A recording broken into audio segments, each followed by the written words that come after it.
Saudações, pessoal. Eu estou aqui com o nosso projeto recém-criado, aquele projeto exemplo mesmo, que vem com Laravel, né? E a partir de agora a gente vai preparar esse projeto para realmente construir uma aplicação em cima dele, tá? Então, terminar de configurar essa infraestrutura e configurar os pipelines aí de integração e de deploy, tá? Eu vou começar nessa aula aqui falando um pouco sobre integração contínua. Logo em seguida, a gente vai fazer o setup do nosso repositório lá no GitHub para poder hospedar esse projeto. E, em seguida, configurar uma GitHub Action para executar o pipeline de testes desse projeto. Tá? Inicialmente, pessoal, nós temos aqui o projeto em branco, né? Conforme ele vem lá do, do script que gera para o Laravel, né? Eu estou com ele rodando aqui já, né, através do Sail, e eu vou simplesmente abrir o nosso Visual Studio aqui com a configuração do PHP. Eu fiz algumas outras configurações aqui, da aula passada para cá, troquei o tema, que acho que no vídeo o tema Light fica melhor, e eu configurei algumas daquelas outras extensões que eu deixei como uma sugestão lá na aula passada.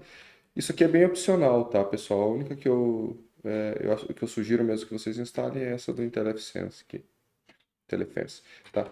As outras vocês podem testar conforme a necessidade de vocês aí, tá? O que a gente vai fazer aqui, pessoal? Eu quero mostrar para vocês que esse projeto ele já vem com muita coisa configurada, tá?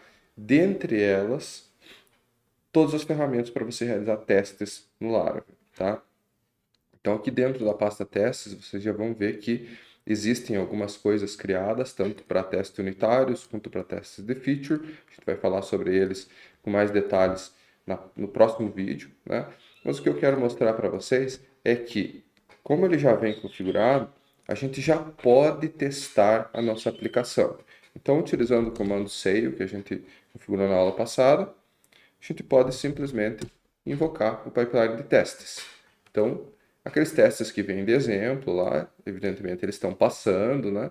E a gente consegue fazer isso de forma automática lá no nosso repositório, e deve fazer isso, para que toda vez que você construa uma nova funcionalidade, uma nova feature, você construa testes para garantir que aquilo lá está integrando de forma correta, tá?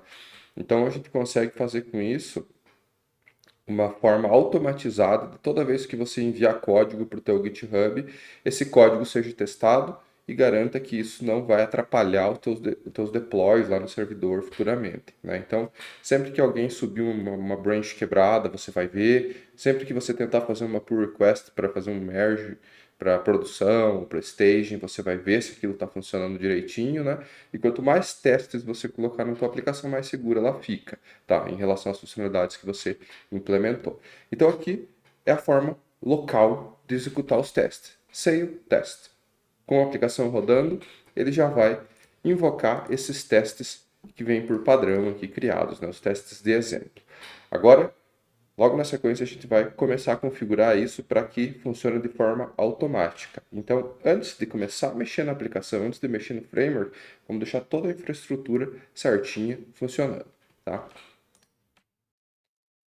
Eu estou aqui no meu GitHub, uma organização que eu criei aqui para acomodar todos os projetos da universidade, né? Então, eu vou criar um novo repositório aqui. Eu vou chamar ele com o mesmo nome, mesmo prefixo da disciplina, que é desenvolvimento de aplicações, back-end com framework. Esse aqui eu vou chamar de 03. Vou colocar ele na sintaxe certa. Setup, ou melhor, Laravel CI. Né? Então, só vou criar um repositório aqui e lá ao final eu deixo todos os links para vocês poderem consultar. Eu vou deixar ele público, né? Depois eu preencho os metadados aqui. Está criado o nosso repositório, certo? Então, esse repositório aqui, pessoal, eu só quero subir a aplicação default, do jeito que ela veio aqui, né? Essa aplicação base, né, para ele, para a gente conseguir ter um ambiente onde a gente pode configurar o nosso CI e ver ele funcionando, tá? Então, tem várias opções aqui que o Git me traz, né? O que eu preciso é simplesmente vincular aqui um repositório que já existe, né? Deixa eu até dar um git status aqui. né? Ele diz que não é um repositório Git. Eu estou na pasta do projeto, mas ele não é um repositório Git ainda. Então, só vou inicializar ele aqui, git init. Ponto. Ele traz algumas configurações aqui pedindo para eu dizer quem sou eu e qual branch que eu quero, né? No caso aqui ele traz a master por padrão, eu vou renomear ela para main, que é o padrão que a gente adota hoje em dia, né? Vou fazer essas configurações também de e-mail e usuário, tá? Eu tenho inclusive um Gist, que eu posso deixar também em anexo para vocês, com um monte de coisas do Git aqui. E tem algumas coisas, por exemplo, que eu já deixo meio pronto aqui, né? Ó, trocar o nome de quem faz o commit, vamos lá. Eu faço isso porque eu trabalho em vários computadores, aí geralmente vem tudo desconfigurado. Então eu configuro manualmente aqui.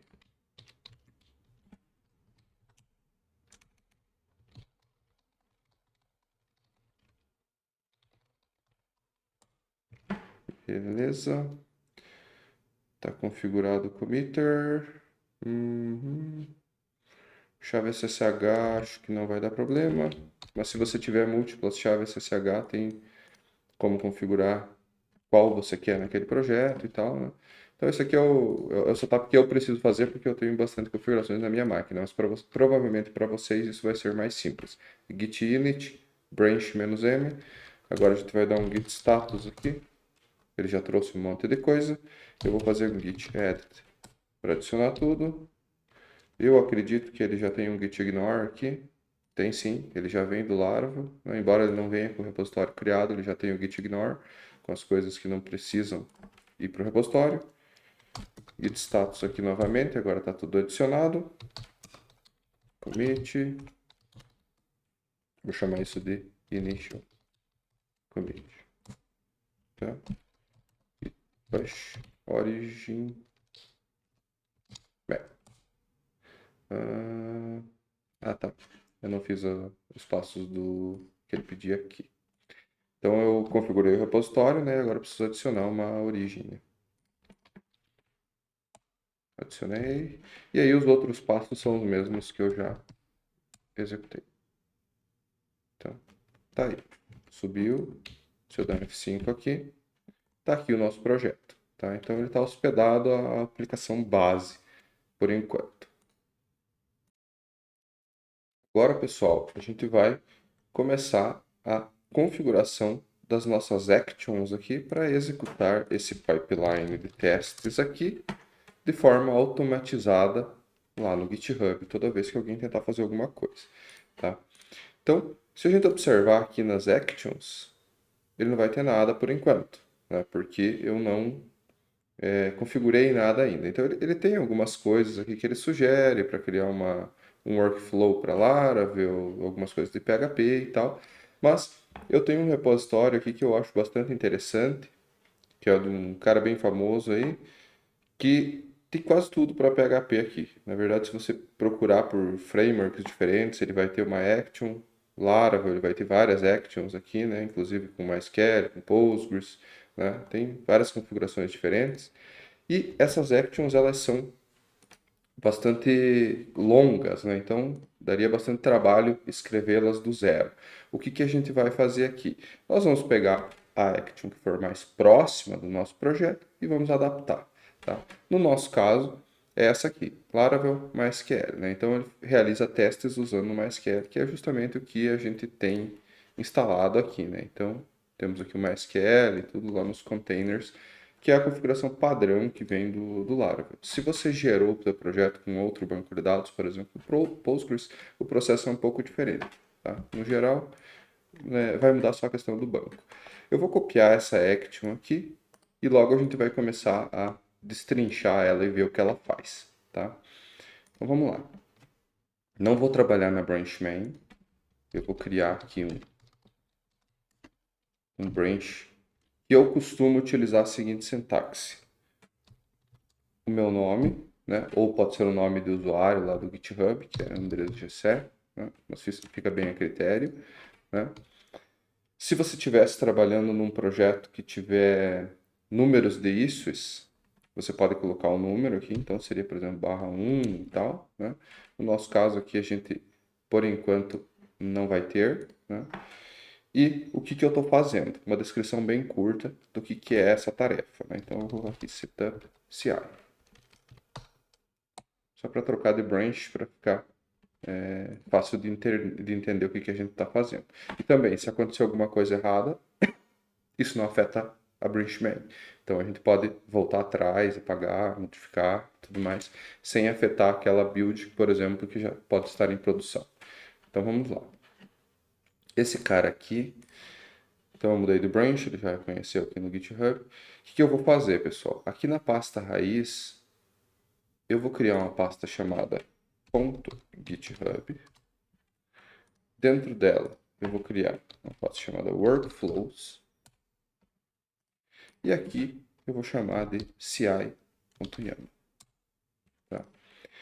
Então, essa sintaxe aqui é para o GitHub entender de onde ele tem que puxar os pipelines para rodar as GitHub Actions. Tá? E eu vou colar aqui dentro a nossa action lá daquele repositório de exemplo. Depois vocês confiram os links no anexo da aula para ter acesso a tudo isso. Tá? Então vamos lá, vamos dar uma olhada no que faz essa action aqui. Então, ele já vem exatamente como o padrão mesmo do nosso projeto. Ele já tem MySQL, tem Redis, tem todas as configurações aqui para rodar quando alguém faz um push, ou seja, ela vai executar a cada commits que você manda, e também ela vai executar em pull requests, tá? Então, sempre que alguém tentar fazer uma pull request, ela vai executar. Ele tem um nome aqui, Laravel, PHP, aí ele vai pegar uma matriz aqui que são as versões do PHP com as quais ele quer que teste, né? Inclusive nós já estamos na 8.2 e eu vou simplificar um pouco aqui para GitHub Action rodar mais rápido e vou deixar somente a versão 8.2 aqui, tá? Mas ele executaria, você pode executar essas actions com várias versões de PHP diferentes para garantir que a tua aplicação não quebra rodando em versões mais velhas, por exemplo, né? Ele vai rodar na última versão do Ubuntu. Tem algumas configurações de banco de dados aqui que aparentemente a gente não vai precisar mexer, mas se tiver que mexer, quando a gente executar ela, a gente já descobre, tá? Que mais? Ele cria um container um serviço isolado dentro da action, né, para rodar o banco. O nome do banco já vem setado aqui, né? Então, database Laravel, password, tudo certo. Então, aqui são todas as configurações que ele faz para que a gente consiga rodar um container dentro da nossa GitHub Action, né? Então, ele roda um serviço lá dentro. Então, fica tudo embutido. Ele sobe toda a tua infraestrutura para poder testar a tua aplicação de forma isolada lá, sem nada da tua coisa local, nada do que você tem no teu PC, tá? Deixa eu ver o que mais. Ele usa o checkout v3 para baixar a aplicação dentro da GitHub Action. Então, tá no teu repositório, ele vai copiar isso para dentro da Action e aí começar a executar. O que mais que nós temos aqui? Ele usa o repositório de cache da GitHub Action para guardar informações do banco, tá? Então ele usa esse repositório de cache aqui. O que mais? Olha só, aqui começam as ações mesmo, né? Então, tudo que a gente faz local, ele vai ter que replicar, porque ele vai ter acesso ao nosso repositório, esse aqui, né? E a partir. Opa, tá demorando. Esse aqui. Então ele tem acesso à nossa aplicação que está no Git, mas ela não está instalada, ela não tem nada. Ele vai ter que baixar ela dentro do container que roda a GitHub Action, vai ter que baixar ela, vai ter que instalar as dependências usando o Composer, vai ter que fazer todas as configurações necessárias para aí então rodar o pipeline de testes. Então, literalmente, ele vai fazer o que uma pessoa teria que fazer se fosse instalar essa aplicação num servidor zerado, tá? Então, basicamente é isso que ele vai fazer. Vamos voltar aqui então só para inspecionar o que ele está fazendo, né? Ele instala todas as dependências da aplicação, usando Composer, install, tal, preferindo as versões de distribuição das bibliotecas e otimizando, tá? Que mais? ele copia o ponto .env, então nós temos um ponto .env exemplo aqui, que vem com configurações básicas do Laravel, e nós temos um ponto .env, que é o nosso, que vamos dizer, seria o ponto .env de desenvolvimento, né? Esse cara aqui, ele não vai para o repositório. Ele tá no gitignore. Então, se a gente olhar aqui, ó, ele não está aqui, ó. Só tem o env exemplo. O env não está aqui e não deve estar ali, certo? Porque essas configurações, você vai usar um ponto .env para teu ambiente de desenvolvimento, ele vai utilizar um env dummy lá, que seria esse de exemplo, para realizar os testes, e lá no teu servidor de produção você vai ter um ponto .env verdadeiro. Na verdade, nem vai ser um ponto .env, vai ser variáveis de ambiente mesmo, verdadeiras, com tokens válidos, com hashes para criptografar senhas de verdade, né? Então, são coisas bem distintas e tem que tomar muito cuidado com isso. Você não pode expor as tuas credenciais, o teu env verdadeiro em repositório, tá? Então, retomando aqui, ele copia então o ponto .env, ele detecta qual deles que existe, copia, gera uma chave do Laravel através do Artisan. A chave é isso aqui, pessoal. Ele tem aqui, ó, um Epic Key. Eu estou mostrando para vocês aqui porque isso aqui é um projeto de exemplo, né? Mas isso aqui não pode vazar. Então, isso daqui é uma chave utilizada para criptografar as coisas dentro do Laravel, né? Então, se você mudar isso aqui, por exemplo, ele vai mudar a forma como ele vai gerar hash de senhas do pessoal, né? Dos usuários e tudo mais. Então, isso aqui é a tua chave de segurança da aplicação. Ele vai gerar uma lá, uma qualquer. Depois, ele vai limpar as configurações do teu PHP e vai migrar o banco, rodar todas as migrations lá, criar todas as tabelas, popular elas se for necessário e tal. E no seguinte, ele vai executar o PHP Unit para fazer o teste, que é basicamente o que a gente faz com o Sail test, só que sem o Sail, tá? Ele vai utilizar o PHP Unit direto para executar, passando aqui as portas, né, onde ele precisa conectar, tanto para MySQL, tanto para Redis. A gente não vai usar Redis, até daria para remover essas configurações do Redis daqui, mas como eu não quero mexer muito na Action, eu vou deixar ela do jeito que ela está aqui, só para a gente poder testar, tá? Então, inspecionada a Action do jeito que ela veio, vamos ver o que acontece quando a gente sobe ela e ver se precisa mudar alguma coisa, tá? Então, eu adicionei o pipeline aqui, só que lá no nosso repositório ele não existe ainda. Então, eu vou fazer um commit aqui para a gente subir essas alterações. Então, git added. Vocês vão ver que com o tempo eu vou começar a utilizar uns atalhos para fazer isso, tá? Added CI workflow. Beleza. Git push origin. Agora o branch que eu estou trabalhando, que é esse aqui. GCS, setup CI. Beleza. Subiu para lá. Imediatamente o Git vai detectar que nós temos um workflow diferente, que não tinha antes, e vai executar, tá? Por quê? Nós mandamos esse workflow trabalhar sempre que existiu um push e sempre que existiu uma pull request, independente do branch, tá? Essa sintaxe de GitHub Actions, ela é bem variada, tá? Você pode restringir, quero que só execute na main, os outros branches não quero.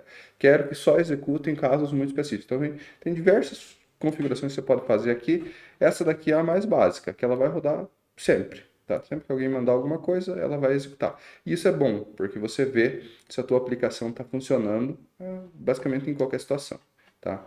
Ele já está pedindo aqui se eu quero fazer uma pull request, ainda não quero, porque eu não terminei esse setup CI que eu estou fazendo, né? Eu vou clicar aqui nas actions e vou dar uma olhadinha no que ele está fazendo. Olha só que interessante. Nós já temos aqui o CI rodando. Isso aqui demora um pouco, depende da quantidade de coisas que você está fazendo ou da quantidade de testes, ele pode demorar bastante. Principalmente no plano grátis do GitHub, que é esse que provavelmente todo mundo vai estar utilizando, que você não tem prioridade nos servidores, então às vezes demora um pouco mais, às vezes um pouco menos. Isso é normal, tá? Clicando ali, pessoal, olha que legal. Tem Deixa eu voltar aqui. Tem todo o processo que ele utilizou, que é o que está configurado aqui, ó. Todas essas ações que estavam planejadas para serem feitas, ele fez. Então, se a gente olhar aqui, ele faz o setup da job e tal, né?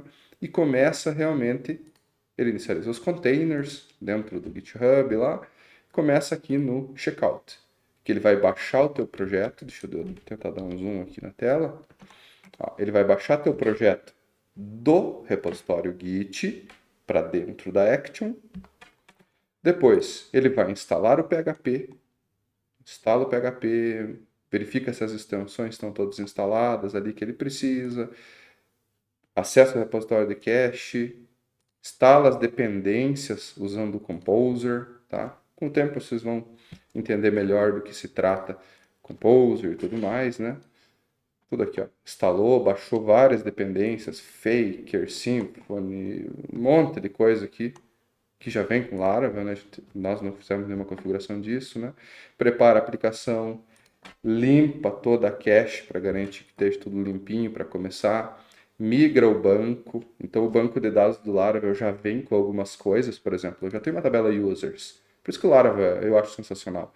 Ele é um framework que já vem com bastante coisinha pronta ali, que seria padrão você fazer em qualquer aplicação, então ele já faz isso para você e você só foca em desenvolver as features realmente que você precisa, né? Então ele migra o banco, tal, e ele roda os testes usando o PHP Unit. Então, olha só, ele executou os dois testes que nós temos lá, que são aqueles testes padrão. Deixa eu ver se eu consigo inspecionar mais alguma coisa aqui. Ele utilizou o PHP 8.2, tá? Ele me traz um report aqui do que aconteceu, né? E depois ele faz a limpeza das coisas ali e finaliza. Tá? Então, o nosso pipeline de testes, ele funcionou basicamente do jeito que veio ali, né? Então, a gente não precisa fazer nenhuma configuração. Por isso que eu gosto dessas actions aqui, desse repositório. Eu vou deixar linkado para vocês. Elas são muito boas, assim, pelo menos para começar a nossa vida com Laravel, tá? Então, aqui deu tudo certo. O que eu vou fazer agora, pessoal? Eu vou fazer como se eu estivesse num projeto real mesmo. Eu estou no meu branch, terminei a funcionalidade que eu estava fazendo, vou abrir uma pull request, tá? Essa pull request aqui, eu vou simplesmente dizer aqui, add default CI for Laravel with MySQL, tá? Reference. E vou colocar o link de onde eu peguei isso, né? Se alguém um dia precisar, tá ali. Então, só uma descrição curta e vou criar uma pull request de novo. Olha o que vai acontecer. Disparou de novo o nosso pipeline, né? Por quê? Eu mandei ele fazer isso. Eu falei para ele executar sempre que existir pull requests e sempre que existir pushes, tá? Então, toda vez que algum usuário estiver trabalhando localmente e enviar um push para o seu branch particular, ele vai executar, então aquele usuário vai saber se o código dele está quebrando ou não. E, nesse caso aqui, eu abri uma PR, ele também vai executar de novo, né? Então, vai passar com certeza, porque é o mesmo, né? Eu não mexi em nada. Mas vamos pensar o seguinte, eu até vou cancelar essa execução aqui. Acredito que em breve ele deve parar. Ele já deu com uma abortada ali, vou excluir aqui esse workflow, tá? Para ficar mais limpo. O que eu vou fazer agora, pessoal? Vamos quebrar um teste. Ó, nossa PR está aberta. Tá aqui, ó. Tá tudo certo, aparentemente, né? Mas vamos pensar que essa PR foi para revisão e o teu superior pediu, olha, muda tal coisa, né? E nesse muda tal coisa, você foi lá e precisou mexer no teste. Ele tem um assert true aqui. A gente vai falar sobre testes no vídeo seguinte, então não se preocupe muito com essa sintaxe por enquanto. Então ele está dizendo o seguinte, que ele quer fazer um assert para dizer que true é realmente true, tá? Então, eu só vou forçar aqui, vou dizer que eu estou passando false e estou esperando que aquilo seja true. Estou passando falso e espero que seja verdadeiro, né? Beleza. coisas da vida, fiz ali a funcionalidade, tal. Eu vou fazer um commit aqui, ó. Eu já vou utilizar o meu atalho aqui, que é o GC. Ele já faz um git add, git commit e git status, tudo numa paulada só.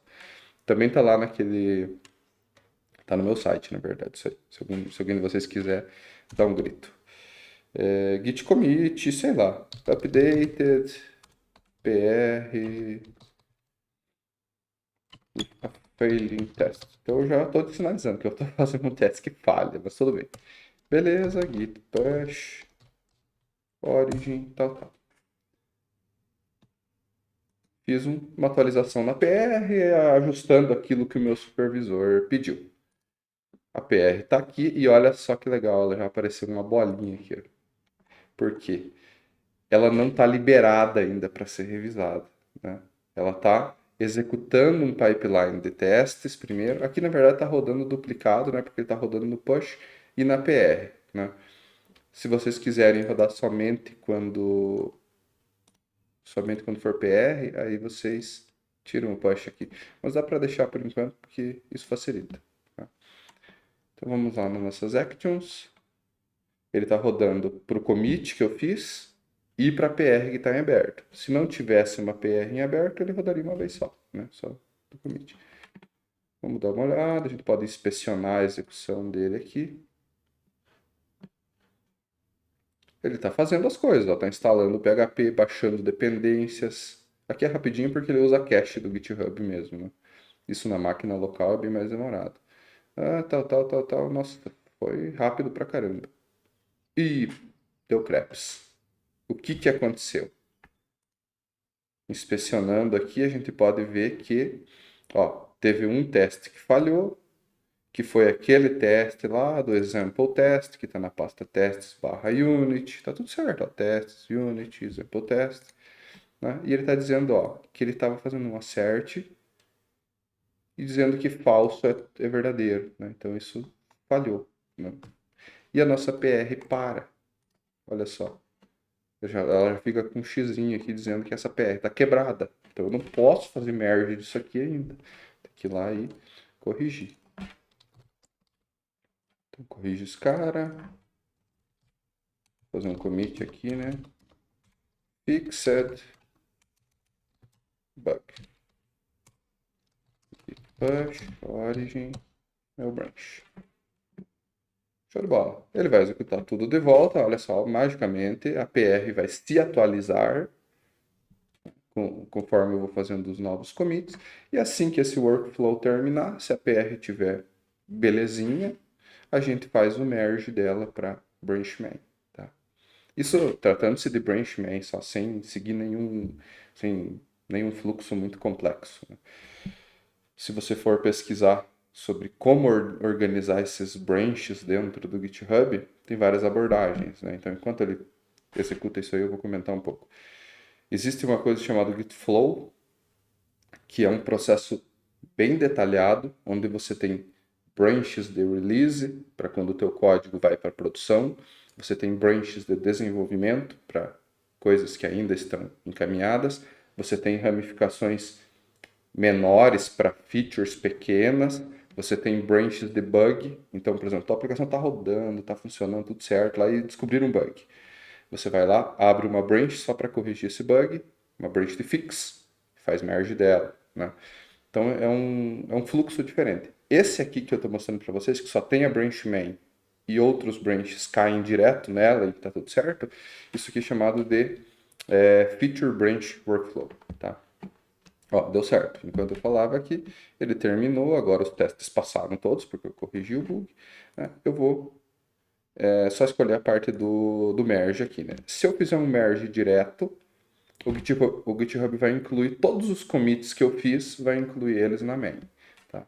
Se eu escolher rebase and merge, ele vai fazer um rebase, jogando todos os meus commits no final. Tá? Eu vou usar a abordagem mais simples de todas, que é o squash and merge, que daí ele pega todos os commits que estão aqui, junta num só e joga ele na main. Eu particularmente gosto bastante dessa abordagem. Terminei a minha feature, vou deletar o branch para limpar aqui. Né? Eu particularmente gosto dessa abordagem porque ela demarca a minha main com todos os commits que entraram naquela funcionalidade. Então, ó, o hashtag 1 aqui, eu consigo ver exatamente o que foi feito. Foi uma pull request que trouxe tal, tal, tal e tal commit aqui para dentro. Então, a minha main, ela avança em passos bem demarcados, tá? No nosso caso, as actions aqui, agora como eu fiz merge da PR e tudo, entrou código novo na main e ele está rodando de novo ainda, né? Por causa do push, tá? Que tem lá no nosso workflow. Mas enfim, pessoal, está configurado o nosso CI. No próximo vídeo a gente fala um pouco sobre os testes e o que dá para fazer ali dentro, tá? Qualquer coisa, entre em contato.